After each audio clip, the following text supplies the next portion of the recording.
జీవనోపాధి కోసం విదేశాలకు వెళ్లి ఏజెంట్ల చేతిలో మోసపోయి నరకయాతన అనుభవిస్తున్న ఓ మహిళకు జనసేన నాయకుడు తపసి మురళిరెడ్డి ఆశాదీపంగా నిలిచారు. చంద్రగిరి మండలం తొండవాడ పంచాయతీకి చెందిన భాగ్యవతి అనే మహిళ పీలేరుకు చెందిన ఒక ఏజెంట్ను నమ్మి బతుకుదెరువు కోసం కువైట్ వెళ్లింది. అయితే అక్కడ ఆమె అనుకోని కష్టాలు ఎదుర్కొంటూ తీవ్ర ఇబ్బందుల నడుమ నరకం చూసింది. తనను ఎలాగైనా రక్షించాలంటూ ఆమె సోషల్ మీడియాలో కన్నీరు మున్నీరవుతూ పోస్ట్ చేసిన వీడియో వైరల్ గా మారింది. ఆ వీడియో చూసి చంద్రగిరి మండల జనసేన పార్టీ నాయకులు తపసి మురళిరెడ్డి తక్షణమే స్పందించారు. భాగ్యవతి పరిస్థితిపై తపసి మురళిరెడ్డి మానవీయ కోణంలో అత్యంత వేగంగా చొరవ తీసుకున్నారు. కాలయాపన చేయకుండా బాధితురాలి ఆవేదనను, ఆమె పడుతున్న ఇబ్బందులను ఏపీ ప్రభుత్వంలోని పెద్దల దృష్టికి తీసుకువెళ్లారు. మురళిరెడ్డి అందించిన సమాచారంతో ఏపీ ప్రభుత్వం యుద్ధ ప్రాతిపదికన కదిలింది. కేంద్ర విదేశాంగ శాఖతో నిరంతరం సమన్వయం చేసుకుంటూ కువైట్లో చిక్కుకున్న భాగ్యవతిని సురక్షితంగా రక్షించి తిరిగి ఇండియాకు తీసుకువచ్చేలా ప్రత్యేక చర్యలు చేపట్టింది. ప్రభుత్వ పెద్దల దృష్టికి ఈ విషయాన్ని బలంగా తీసుకెళ్లడంలో మురళిరెడ్డి చూపిన చొరవ వల్లే ఈ ఆపరేషన్ వేగంగా సాధ్యమైంది. ప్రభుత్వ అండతో సురక్షితంగా స్వదేశానికి చేరుకున్న భాగ్యవతి, ఆమె కుటుంబ సభ్యులు హర్షం వ్యక్తం చేస్తున్నారు. తమకు కొండంత అండగా నిలిచి కాపాడిన జనసేన నేత తపసి మురళిరెడ్డికి, ఏపీ ప్రభుత్వానికి, అలాగే ఈ విషయాన్ని వెలుగులోకి తెచ్చిన మీడియా ప్రతినిధులకు బాధితురాలు హృదయపూర్వక కృతజ్ఞతలు తెలిపింది.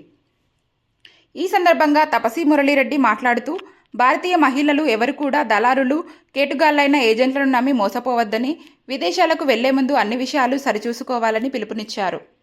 ఒక మహిళ ఆపదలో ఉన్నప్పుడు తపసి మురళిరెడ్డి స్పందించిన తీరు, ఆమెను సురక్షితంగా రప్పించడంలో చూపిన తెగువపై సర్వత్రా ప్రశంసలు వ్యక్తమవుతున్నాయి. ఈరోజు మన భారత మహిళ ఇబ్బంది పడుతుంది అని తెలిసిన వెంటనే ప్రత్యేకించి కూటమి ప్రభుత్వంలో మన గౌరవనీయులు చంద్రబాబు నాయుడు గారు, లోకేష్ బాబు గారు, పవన్ కళ్యాణ్ స్పందించి అధికారులన్నీ అప్రమత్తం చేసి వెంటనే మన ఇండియాకి తీసుకొచ్చిన మా కూటమి ప్రభుత్వానికి ప్రత్యేక ధన్యవాదాలు.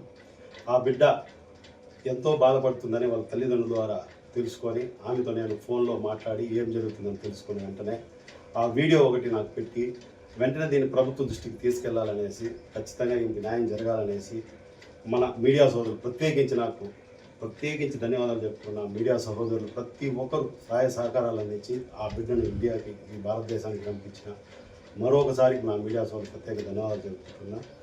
ఇదే విధంగా ఏజెంట్లు ఈ విధంగా మహిళలను తీసుకెళ్ళి అక్కడ గృహంలో పని కల్పిస్తామని చెప్పి చాలా ఇబ్బందికి గురి చేసే వారి మీద ప్రభుత్వ అధికారులు ఖచ్చితంగా చట్టపరమైన చర్యలు తీసుకోవాలని ప్రత్యేకించి కోరుకుంటున్నాము.